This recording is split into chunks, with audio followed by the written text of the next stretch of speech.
Selamat pagi, Bapak Ibu yang dikasih Tuhan. Kita berjumpa kembali dalam Gamaliel Morning Prayer. Dan pagi ini kita sudah sampai di pembacaan 2 Tawarikh pasal 29. Ada 36 ayat, dipersilakan. Hizkia berumur 25 tahun pada waktu ia menjadi raja dan 29 tahun lamanya ia memerintah di Yerusalem. Nama ibunya ialah Abia, anak Zakaria. Ia melakukan apa yang benar di mata Tuhan, tepat seperti yang dilakukan Daud, bapa leluhurnya. Pada tahun pertama pemerintahan dalam bulan yang pertama, ia membuka pintu-pintu rumah Tuhan dan memperbaikinya. Ia mendatangkan para imam dari orang-orang Lewi dan mengumpulkan mereka di halaman sebelah timur. Katanya kepada mereka, dengarlah hai orang-orang Lewi, sekarang kuduskanlah dirimu dan kuduskanlah rumah Tuhan Allah nenek moyangmu. Keluarkanlah kecemaran dari tempat kudus karena nenek moyang kita telah berubah setia.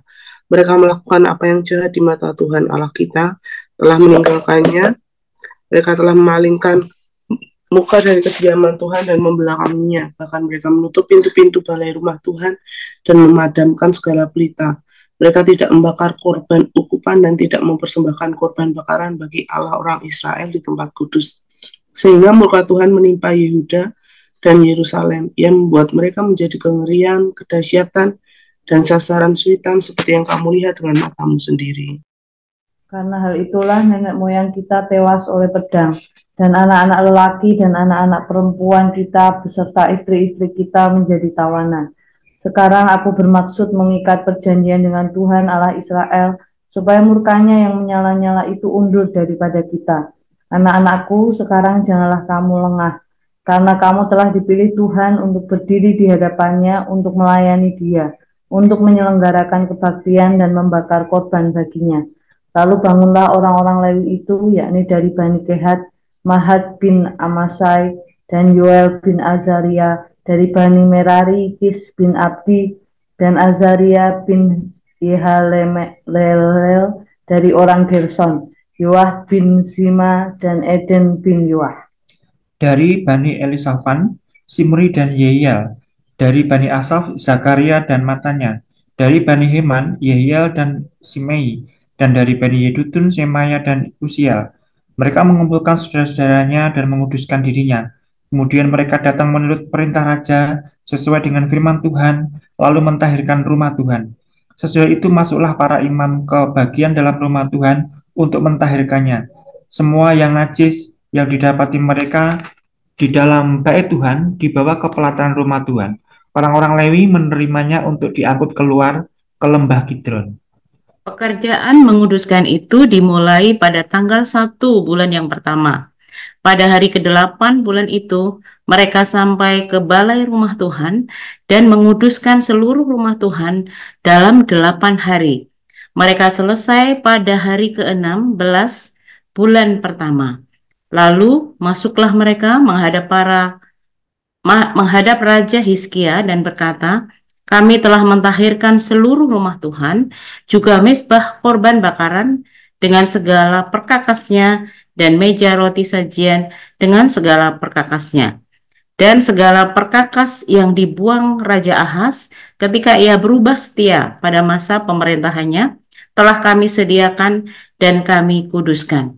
Sekarang semuanya itu ada di depan mezbah Tuhan.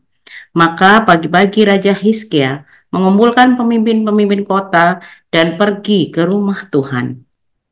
Mereka membawa 7 ekor lembu jantan, 7 ekor domba jantan, 7 ekor domba muda, dan 7 ekor kambing jantan sebagai korban penghapus dosa untuk keluarga raja, untuk tempat kudus, dan untuk Yehuda.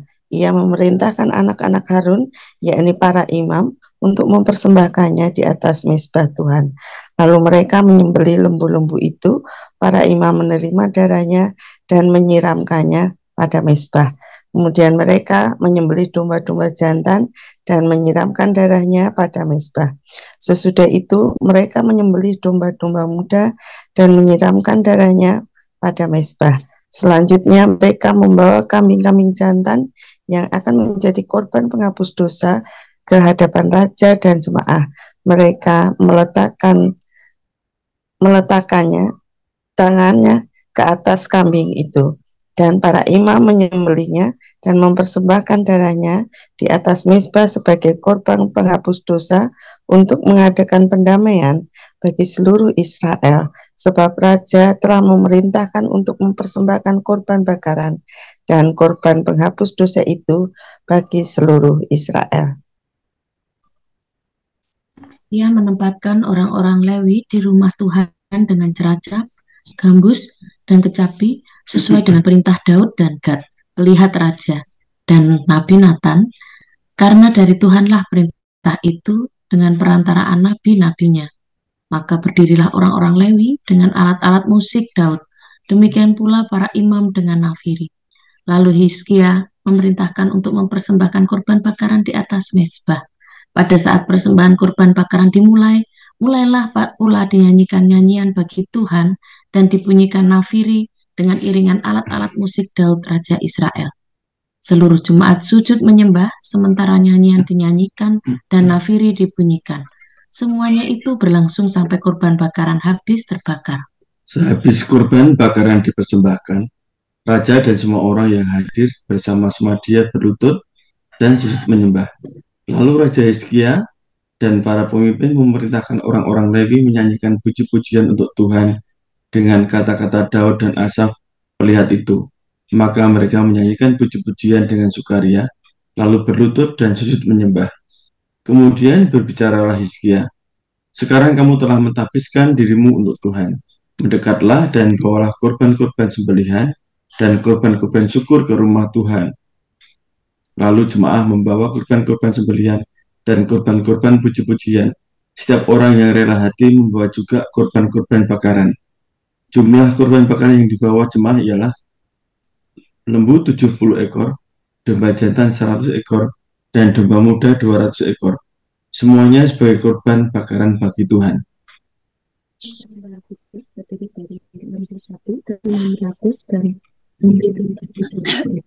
Tapi jumlah imam sedikit sehingga mereka tidak sanggup memiliki semua korban bakaran.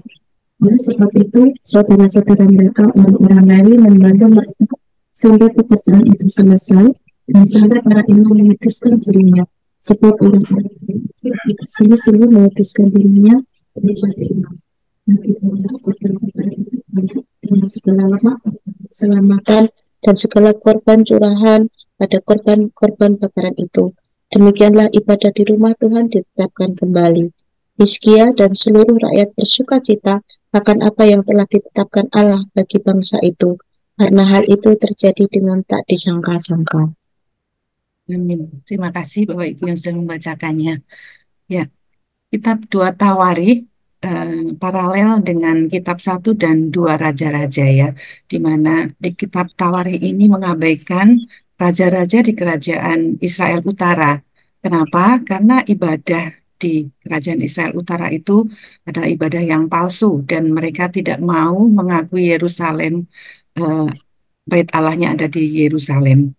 Fokus utama di Tawarikh adalah pada raja-raja yang meneladani kehidupan dan pemerintahan Raja Daud yang hidup dengan saleh dan hidup benar. Tawarikh memberikan prioritas kepada para pembaharu yang gigih seperti Raja Asa, Yosafat, Yoas, Hizkia, dan Yosia. Nah, pagi hari ini kita akan belajar dari Raja Hizkia sebagai salah seorang pembaharu.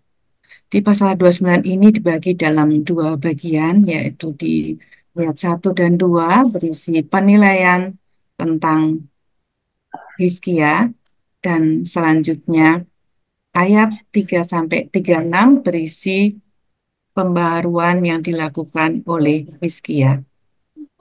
Nah, pembaharuan yang dilakukan oleh Hizkia juga ada 2 hal, yaitu pengudusan bait Allah dari ayat 3-19 dan Yang kedua adalah pengembalian ibadah di bait Allah, ayat 20 sampai 36. Mari kita pelajari lebih lanjut ya.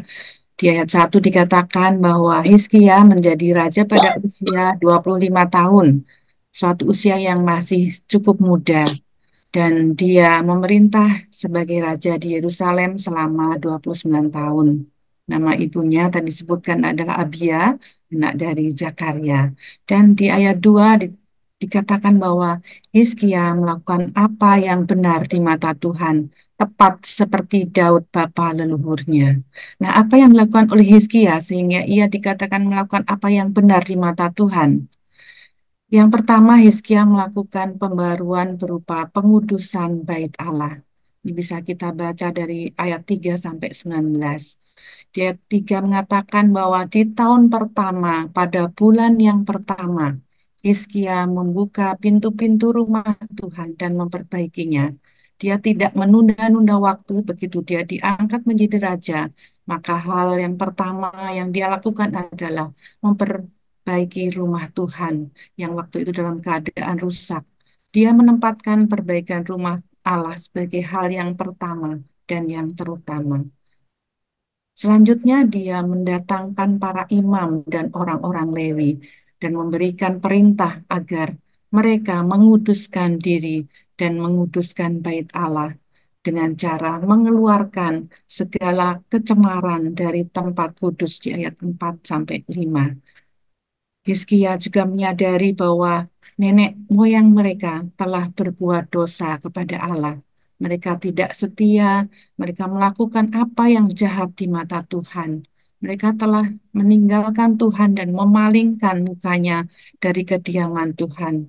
Mereka menutup pintu-pintu balai rumah Tuhan dan memadamkan segala pelitanya. Mereka tidak membakar ukupan, tidak mempersembahkan korban bagi Allah. Inilah dosa-dosa yang dilakukan oleh nenek moyang Israel, dan akibatnya mereka ditimpa murka Allah. Bahkan nenek moyang mereka tewas ditimpa pedang, anak-anak serta istri mereka menjadi tawanan. Hizkia menyadari hal itu dan dia ingin memperbaiki kondisi kerohanian yang ada di bangsa Israel. Selanjutnya di ayat 10, Yosua ingin mengikat perjanjian dengan Allah Israel supaya murka Allah surut. Hizkia mengajak para imam dan orang-orang Lewi untuk berdiri melayani dia, serta menyelenggarakan kebaktian dan membakar korban bagi Allah. Inilah kerinduan Hizkia untuk dia kembali menjalankan ibadah kepada Allah. Dan apa respon dari para imam dan orang-orang Lewi? Di ayat 12 sampai 17 kita bisa membaca bahwa mereka segera mengumpulkan sanak saudara mereka, mereka menguduskan diri, kemudian mereka menguduskan diri untuk menuruti perintah raja dan sesuai dengan firman Tuhan. Sesudah itu mereka mentahirkan rumah Tuhan. Semua yang najis yang ada di dalam rumah Tuhan dibawa keluar ke pelataran dan setelah itu mereka buang ke lembah Kidron. Inilah yang dilakukan eh, orang-orang Lewi dan para imam ya. Mereka menguduskan bait Allah dan mereka selesai melakukan pengudusan rumah Tuhan pada hari ke-16 bulan itu. Kemudian di ayat 18 sampai 19 mereka melaporkan kepada Hizkia bahwa mereka sudah mentahirkan rumah Tuhan beserta mezbah korban bakaran, meja roti sajian dan segala perkakasnya, bahkan termasuk segala perkakas yang dibuang oleh Raja Ahaz telah mereka kuduskan dan kemudian diletakkan di depan mezbah Tuhan. Nah, setelah pengudusan rumah Tuhan selesai dilakukan, maka Hizkia mengadakan kembali ibadah di bait Allah di ayat 20 sampai dengan 36. Di ayat 20 sampai 21, Hizkia pagi-pagi dia sudah mengumpulkan pemimpin-pemimpin kota dan kemudian pergi ke rumah Tuhan.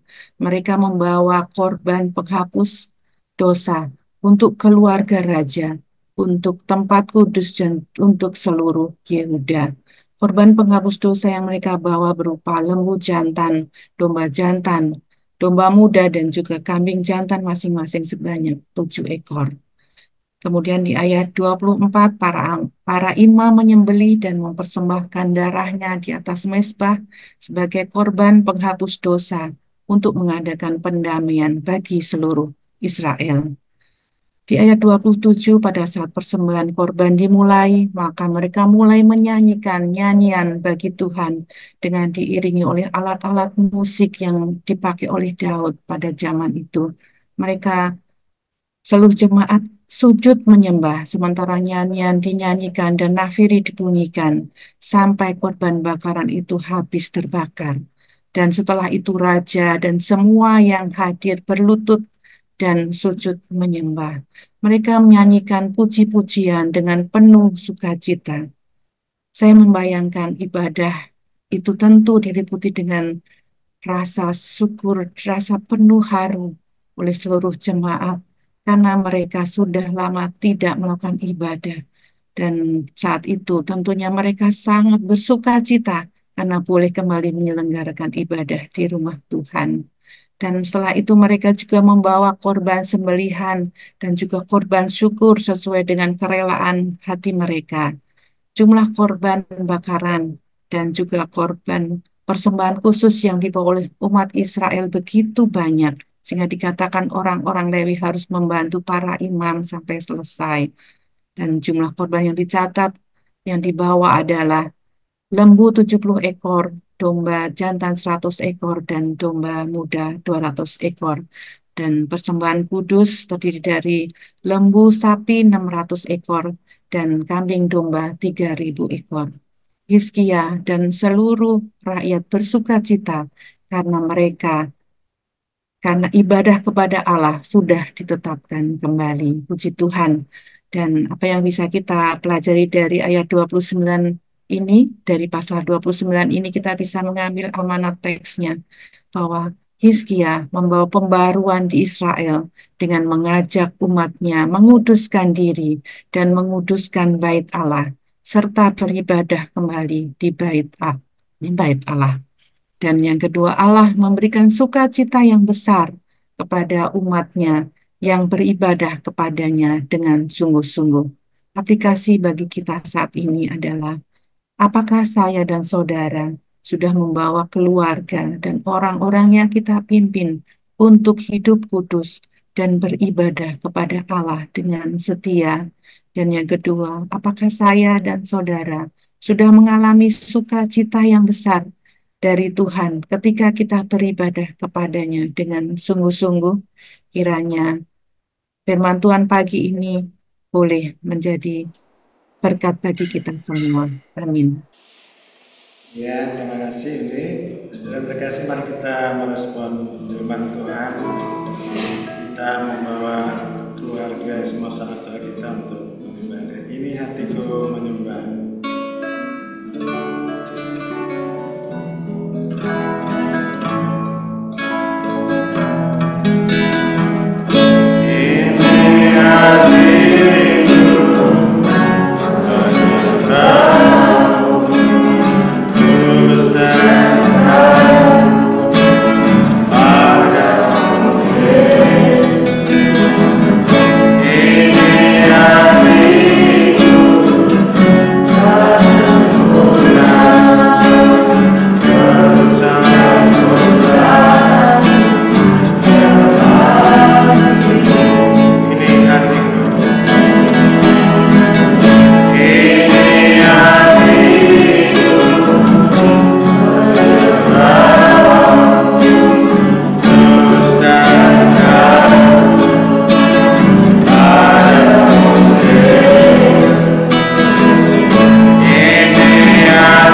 Mari kita berdoa menyerahkan hidup kita dan semua anggota keluarga kita agar setia beribadah, tiada putus-putusnya beribadah kepada Tuhan, dan mempersembahkan hidup sebagai persembahan yang kudus, yang hidup, yang berkenan kepada Allah, sebuah ibadah yang sejati di hadapan kita. Berdoa bersama-sama.